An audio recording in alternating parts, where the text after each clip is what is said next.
स्थायी भावे मद बंद पाई लक्ष्मीपुर निर्वाचन मंडल 4 गोटी ब्लॉकवासी अबकारी मंत्री को दाबीपत्र प्रदान कले।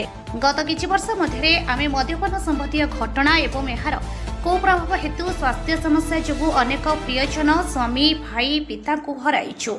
दशमन्तपुर ब्लॉक रे 300 अधिक महिला विधवा होइछंती गत किछि वर्ष रे। जोउदिपाई आम लक्ष्मीपुर निर्वाचन मंडल 4 गोटी ब्लॉकवासी मद्यपान प्रभाव में आम संप्रदाय संपूर्ण भांगी पड़ी कथा कहिछंती।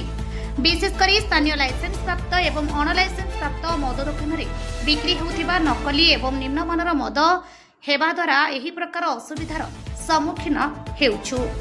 एसबु विषय को नहीं स्थानीय लक्ष्मीपुर विधायकों को बारंबार जणाइथिलु। एणु चलित मास 26 तारिख दिन ब्लॉकवासी मिसी 4 गोटी ब्लॉक रे थिबा बार पुणी बिहारी भाटी को विधायक श्री साउंता बंद करी ताला पकाइथिले।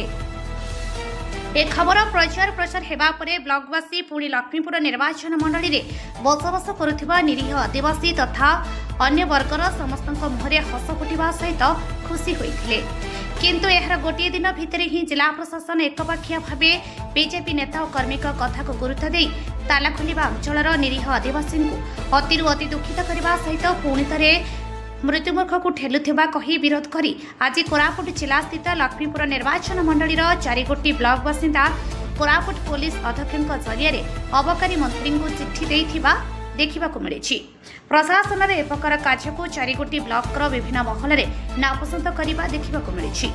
पुणी लक्ष्मीपुर विधायकों मदबंद कार्य को प्रशंसा करने सहित यही मदमुक्त कार्य को चालू रखा निवेदन करुथिबा विभिन्न ग्राम में देखा मिली। माननीय अबकारी मंत्री यही आदिवासी अध्युषित अंचलवासी निवेदन को केते गुरुत्व देउछंती ताहा समय ही कहिबो। कोरापुट जिल्लारू जिला प्रतिनिधि पसंद खुसलांक रिपोर्ट आम ओडिशा खबर।